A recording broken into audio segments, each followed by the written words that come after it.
Olá, eu sou Carlos Xavier, este aqui é o Theo de Datas, e após nós termos estudado o Salmo 90, eu gostaria de convidar você para estudar uma teologia bíblica do tempo. Mais precisamente, o título deste estudo aqui é Aion, Cronos e Kairos, uma teologia bíblica do tempo.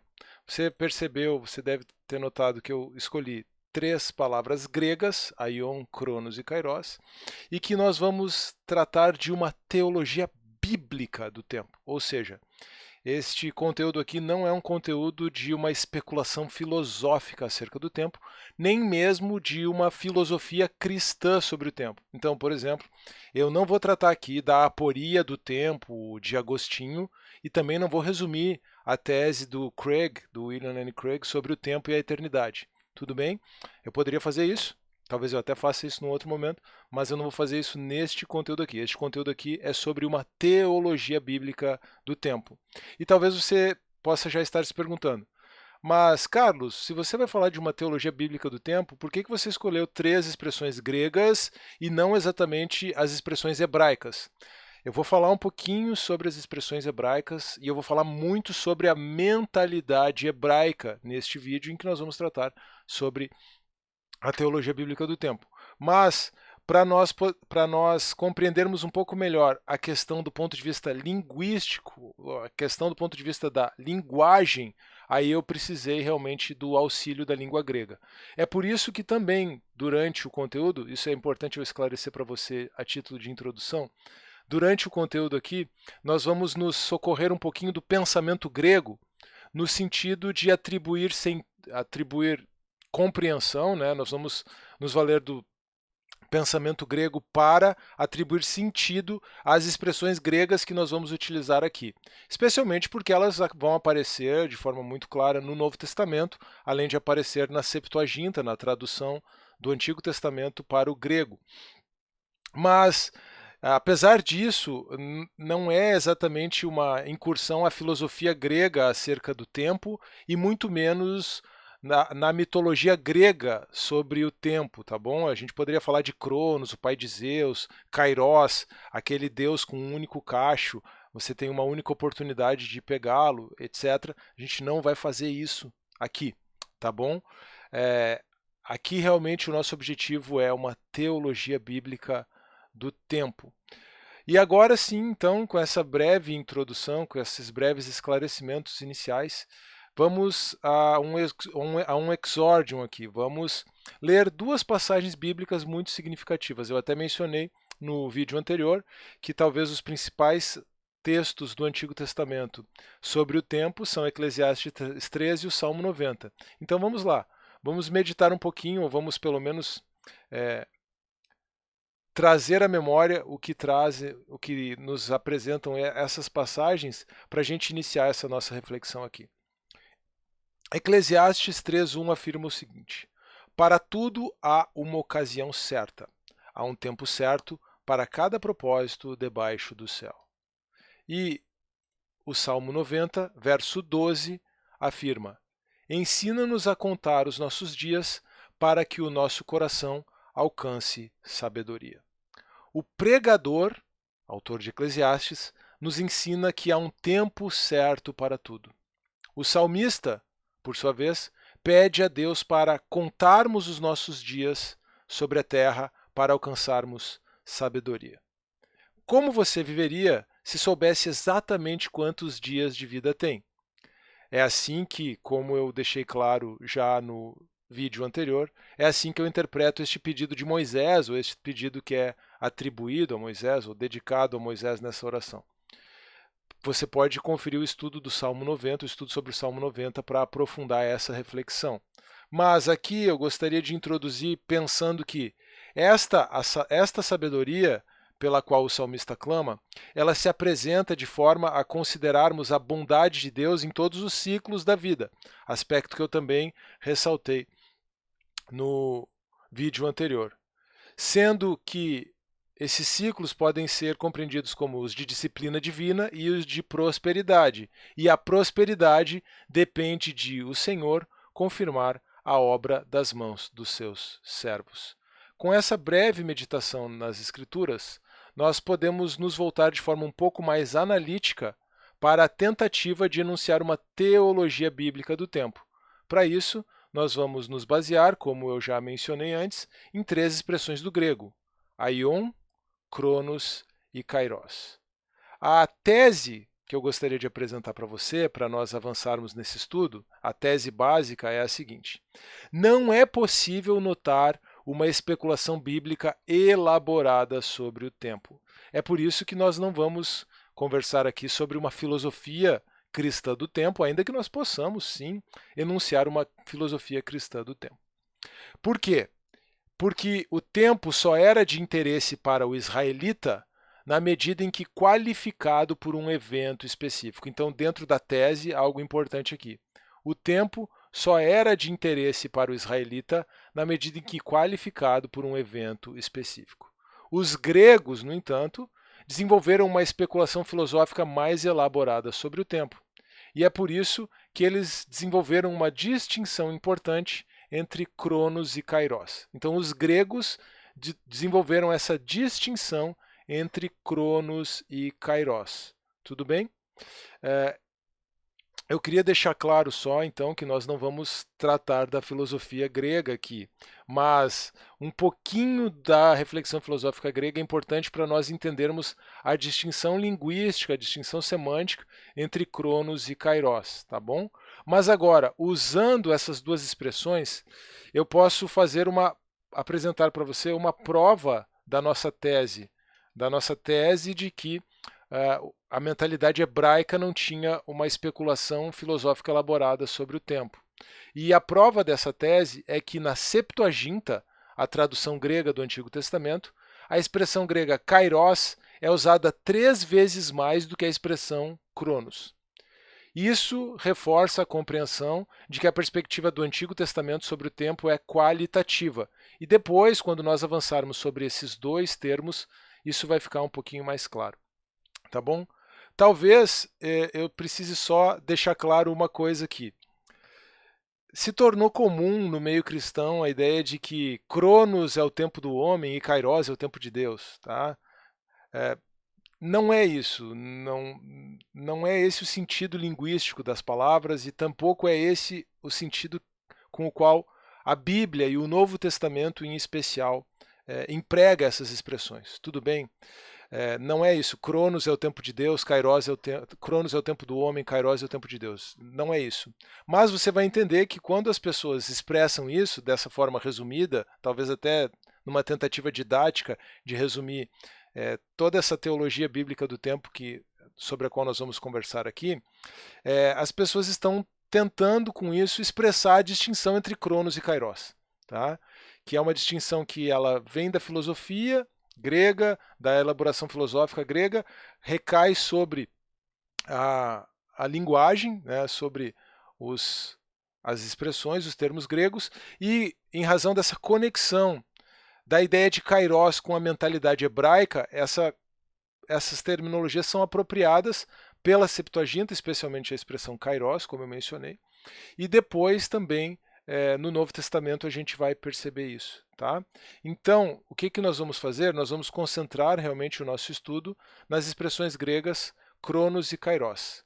Sendo que as expressões hebraicas para o tempo, agora sim, as expressões hebraicas para o tempo são muito variadas. Talvez a principal dessas expressões hebraicas seja het, tá? Que significa tempo em hebraico. Mas não existe um termo bíblico unificado para o tempo. E sim, conceitos variados impressos em palavras específicas como dia, hora, eternidade, era, etc. Tá? Existe, no entanto, talvez uma situação em que nós consigamos encontrar alguma correlação mais específica entre o grego e o hebraico. Tá?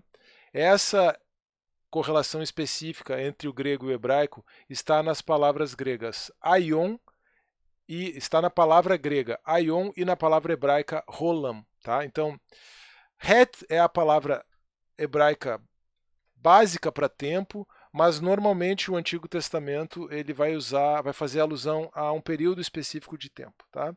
Agora, a gente consegue encontrar realmente uma correlação entre aion no grego e rolam no hebraico, tá? Uma análise linguística dessas expressões, ela mostra uma similaridade muito grande. Eu queria pedir que você notasse como inicia o Salmo 90 e o paralelismo que há aqui entre eternidade e a eternidade, segundo a tradução, e geração a geração. Vou só fazer a leitura da passagem aqui para você poder notar isso, tá bom? Senhor, tu és o nosso refúgio de geração a geração. Antes de nascerem os montes e de criares a terra e o mundo, de eternidade a eternidade, tu és Deus. Então, note aqui o paralelismo. Geração a geração, eternidade a eternidade. Originalmente, as palavras aion do grego e rolan do hebraico significam literalmente era. E posteriormente, apenas posteriormente, é que essas palavras passaram a ter o sentido de eternidade em razão do seguinte processo.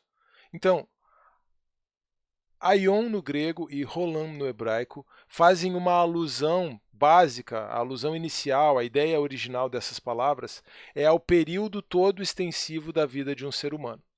Tá? O período todo extensivo da vida de um ser humano. Por isso, rolam é o conceito hebraico mais abrangente de tempo. Esse conceito mais abrangente aponta para a permanência de Deus, porque Deus está presente quando os homens nascem e permanece presente depois que eles morrem, e para a ação de Deus na história.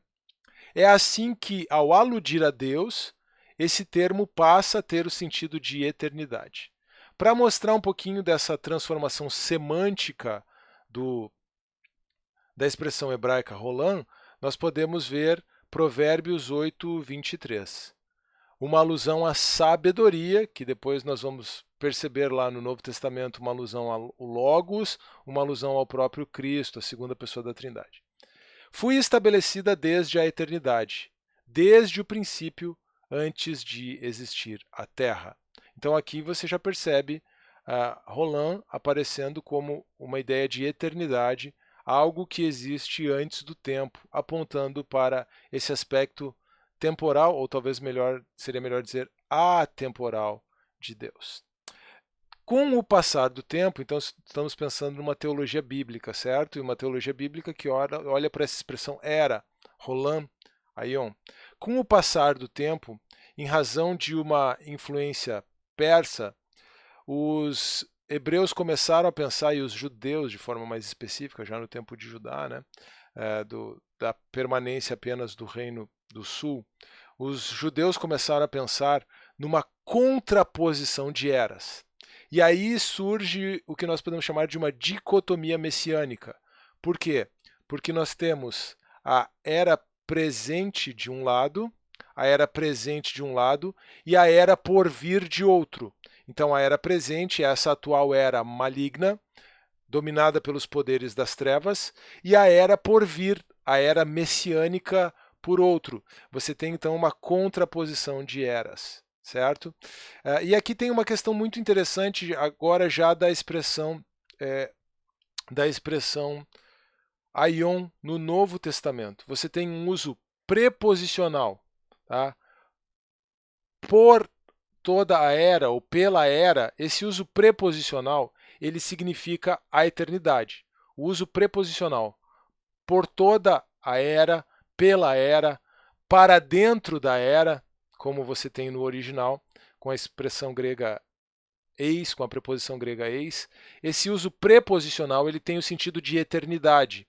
Agora, o uso substantivado, quando o Novo Testamento afirma a era, especialmente nos evangelhos sinóticos, você tem a introdução da ideia de que raiou o reino de Deus. A era presente chegou ao fim porque chegou o reino de Deus. A era vindoura, a era por vir, já está inaugurada no Messias em Cristo Jesus. E aí você tem então a ideia de eras entrelaçadas, e com essa ideia do entrelaçamento de eras, nós temos Cristo como o ponto crucial do tempo. Grave bem essa ideia. Cristo como ponto crucial do tempo. E aí você pode perceber que aion é um termo que dá origem ao adjetivo aionos. Então, zoe aionos, a vida eterna, é uma vida de outra qualidade. Não é necessariamente e apenas uma vida que não tem fim. Tá? A vida eterna não significa apenas uma vida que não tem fim, mas significa uma vida de outra qualidade. E aqui nós temos uma correlação com o kairos. Na vida eterna nós temos uma correlação com o kairos. Mas antes nós precisamos passar pelo conceito de cronos. Tá bom? Cronos é a expressão grega mais abrangente de tempo. Significa apenas o tempo decorrido. Aristóteles definiu tempo ou cronos como a quantidade contínua de movimentos sucessivos. Essa é a definição de tempo de Aristóteles. Quantidade contínua de movimentos sucessivos. O tempo para Aristóteles era a medida do movimento. A sequência do movimento medida por números nos dá o tempo, o cronos. Acontece que o uso do cronos, o uso dessa expressão cronos, foi rapidamente incorporada a ideia de desperdício de tempo ou tempo desperdiçado. Daí foi necessário um outro termo que aludisse ao tempo do ponto de vista qualitativo. Na verdade, a expressão cronos ela foi cada vez mais associada a um determinismo e até mesmo a um fatalismo pelos gregos. E a própria divindade da mitologia grega, Cronos, tem a ver com isso, tá bom? De um ponto de vista positivo, por outro lado, o tempo traz tudo à luz, cura as feridas e revela o caráter de um homem. Mas o tempo, apenas o decurso do tempo, não pode evitar a morte ou salvar alguém da morte. E aqui, quando nós nos voltamos para o Novo Testamento, nós temos algo muito interessante. Em Gálatas 4, Paulo afirma que chegou topleroma tu crono, a plenitude do cronos, a plenitude do tempo. Então, a vinda de Cristo, ela tem uma correlação com a plenitude, com a finalidade do cronos. O tempo só decorre com uma finalidade, e essa finalidade é a vinda de Cristo. Então nós podemos afirmar que Cristo é o centro do tempo, não num sentido geográfico, numa metáfora geográfica, né? Não num sentido quantitativo. A quantidade de tempo que passou até Cristo é a mesma quantidade de tempo que vai passar depois de Cristo. Não, não é isso. Mas no sentido de uma incisão definitiva. Nesse sentido é que Cristo é o centro do tempo. O autor Oscar Cullmann afirma que o evento Cristo é o critério de todo o tempo histórico, tanto para frente quanto para trás. Por isso essa incisão definitiva na perspectiva de Cullmann. Nós vivemos assim no cronos, no tempo, nessa medida de tempo, no tempo quantitativo, entre a Páscoa, a primeira vinda de Cristo, e a parousia, a segunda vinda de Cristo.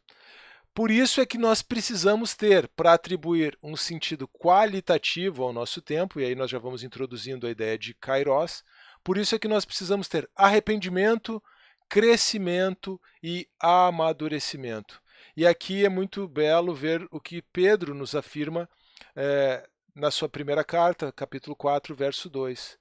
Para que no tempo, cronos, que resta a vocês, não vivam mais para satisfazer os maus desejos humanos, mas sim para fazer a vontade de Deus. E aqui Pedro afirma que já basta o tempo vivido na carne, porque Cristo sofreu na carne. E quem sofreu na carne cessou de pecar. E é necessário que nós nos armemos deste mesmo sentimento, para que no tempo cronos que resta a nós, não vivamos mais para satisfazer os desejos humanos, mas sim para fazer a vontade de Deus. Aqui nós percebemos que cronos faz uma alusão ao tempo do ponto de vista quantitativo, enquanto kairos, a expressão que nós vamos estudar na sequência, faz uma alusão ao tempo do ponto de vista qualitativo. Então essa é a grande distinção, tá bom? Essa é a grande distinção do ponto de vista semântico, do ponto de vista linguístico. Cronos é sobre quantidade, kairos é sobre qualidade. Podemos passar agora ao estudo da expressão kairos. Kairos significa uma estação, uma época, uma oportunidade, um tempo oportuno. A primeira ocorrência de Kairos está em Hesíodo, tá? E originalmente Kairos significa medida certa, proporção correta, aquilo que é conveniente, apropriado ou decisivo. Para os gregos, então, a decisão humana retira o Kairos do tempo linear. Para os judeus e para os cristãos de forma especial, isso acontece, essa retirada do Kairos, do Cronos, isso acontece com a visitação divina. Podemos aqui pensar na definição de Aristóteles, isso aqui está lá na Ética Nicômacos, a Ética Nicômaco, aquilo que é bom no tempo é chamado Kairos. Aquilo que é bom no tempo é chamado Kairos. Se nós pensarmos no deus da mitologia grega lá, o Kairos, tinha aquele único cacho, né? Essa ideia do Kairos ela tem a ver com agarrar o momento certo. E é importante nós lembrarmos aqui que no Antigo Testamento o tempo é essencialmente entendido qualitativamente, do ponto de vista do encontro entre Deus e o homem. É por isso que a expressão grega kairos acontece 3 vezes mais do que a expressão cronos na Septuaginta. Então, na tradução do Antigo Testamento do hebraico para o grego, você tem 3 vezes mais a ocorrência de kairos, do que de cronos. E isso prova essa ideia de que o tempo para o hebreu, para o judeu, tem uma perspectiva qualitativa. Tá bom? Kairos é interessante porque ele tem a ver com o momento oportuno, mas ele não significa apenas um tempo bom, ele pode ser também um tempo de crise. Então, a crise ela tem a ver com o Kairos. E aqui é inevitável fazer uma alusão a esse Kairos que o Rio Grande do Sul, Porto Alegre, região metropolitana em especial, tem vivido. Com a enchente, há um tempo de crise, há uma oportunidade de reconstrução, e para a Igreja de Cristo, no Rio Grande do Sul em especial, há um kairos de unidade muito, muito importante, muito significativo que tem acontecido. Há um tempo, há um momento oportuno de unidade. E isso tem sido visto já nas expressões que têm acontecido durante esse período em que o Rio Grande do Sul está enfrentando essa que é provavelmente a maior catástrofe climática da história, não apenas do estado, mas de todo o Brasil. Então nós temos o tempo de crise, o tempo bom, o tempo de prosperidade, tempos de aflição, tempos de perdão. Não há como não lembrar aqui do cântico de louvor ao tempo no livro de Eclesiastes, Eclesiastes 3. Mas, especialmente, nós temos o kairos de ajuda e redenção da parte de Deus. Com a vinda de Jesus, raiou um kairos sem igual, mediante o qual todo o restante do tempo é qualificado. O tempo de graça que os profetas aguardavam esperançosamente, agora veio a ser uma realidade em Jesus Cristo. Com a vinda, e especialmente o sofrimento, a morte e a ressurreição de Jesus, a antiga era, o antigo aion, já passou e uma nova era, a era vindoura, um novo aion, a realização dos tempos, o pleroma tu chrono, a realização dos tempos já raiou. A mensagem do Kairos de Jesus é o agora da oferta da salvação. Kairos pode ser compreendido assim, como a decisão fundamental da fé e como o desafio de viver pela fé. A fé traz a libertação de ser a vítima servil do tempo. Pela fé, você está liberto do Cronos para o Kairos de Deus, vamos dizer assim. A fé em Cristo Jesus, a comunhão com Cristo Jesus, participar dos sofrimentos, da morte, mas também da ressurreição e da vida de Cristo Jesus, traz a liberdade do passado penoso através da aceitação da dádiva do perdão. Não absolve a pessoa da responsabilidade ética de fazer uso sensato do tempo disponível. O fato de você estar liberto do tempo não exime você de fazer uso sensato, e essa é uma responsabilidade ética, de fazer uso sensato do tempo disponível. E eu encerro então essa reflexão com Efésios 5, 15 a 16, exatamente porque Paulo traz essa responsabilidade ética e usa a expressão kairos, inclusive. Tenham cuidado com a sua maneira de viver, que não seja como insensatos, mas como sábios, redimindo o kairos, porque os dias são maus. Redimindo o kairos, porque os dias são maus. E é muito interessante que, além de usar a expressão grega kairos aqui, Paulo também usa a mesma expressão grega, o mesmo verbo grego utilizado para afirmar que Cristo nos redimiu, nos resgatou da presente era maligna. Então veja só, porque Cristo nos resgatou, ele pagou um preço. Ele pagou um preço, esse é o sentido do original do verbo. Porque Cristo nos redimiu, nós também devemos redimir o nosso tempo, transformando-o em kairos, né? Nós temos que pagar um preço. O preço já foi pago por Cristo, mas nós também temos um preço a pagar para redimir o kairos. O preço no sentido dessa responsabilidade ética, de estarmos atentos, de vivermos de modo digno da vocação com a qual nós fomos chamados.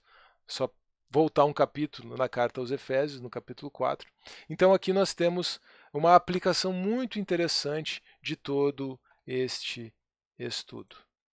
Nos últimos minutos, nós passamos por uma teologia bíblica do tempo. Nós consideramos as expressões gregas aion, cronos e kairos para perceber que a mentalidade hebraica não tem uma especulação profunda sobre o tempo e que o interesse bíblico está na associação a um evento específico, em especial a visitação de Deus. Aion, o equivalente do hebraico rolam, originalmente significava era, passando a ter o sentido posteriormente de eternidade. Cronos é o tempo entendido de forma quantitativa, enquanto kairos é o tempo entendido de forma qualitativa, uma oportunidade, um tempo, o momento oportuno. O centro do tempo, Cronos, para as Escrituras é Cristo, e todo ser humano tem a oportunidade de redimir o tempo mediante um encontro qualitativo, kairos, com o Salvador. Não apenas na perspectiva da conversão, mas também da atribuição de significado celestial a cada instante da vida sobre a Terra. Eu agradeço a sua atenção. Eu espero que você tenha gostado desse conteúdo, que ele tenha sido tanto instrutivo quanto edificante. E se foi esse o caso, não se esqueça, por favor, de deixar o seu like nesse vídeo, de se inscrever no canal e de acompanhar o Teodidatas também no formato de podcast, de deixar o seu comentário e de compartilhar este conteúdo. Um forte abraço, que Deus abençoe e até a próxima.